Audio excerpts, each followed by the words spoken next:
Aishwarya Roy combination లో తమిళ director Shankar Shanmukham రూపొందించిన చిత్రం రోబో. నిర్మాతకి కాసుల సునామీ తెచ్చిపెట్టిన ఈ మూవీలో ఇండియన్ ఫిల్మ్ ఇండస్ట్రీ ఖ్యాతిని పెంచిన బిగ్ బి అమితాబ్ బచ్చన్ తో ఓ విలన్ క్యారెక్టర్ ప్లే చేయించాలని డైరెక్టర్ శంకర్ ప్లాన్ చేశారు.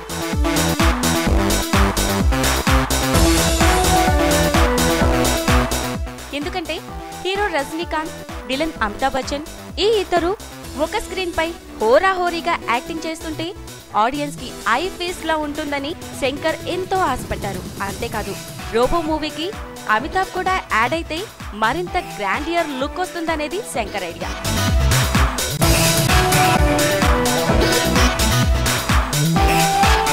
అయితే డైరెక్టర్ శంకర్ ఆఫర్ ని బిగ్ బి చాలా సున్నితంగా తిరస్కరించారు. ఈ మూవీ ఒప్పుకోకపోవడానికి బిగ్ బి చెప్పిన మెయిన్ రీజన్ ఏంటంటే తను ఆ మధ్య విలన్ గా చేసిన ఓ 2-3 చిత్రాలు ఫ్లాప్ అయ్యాయి.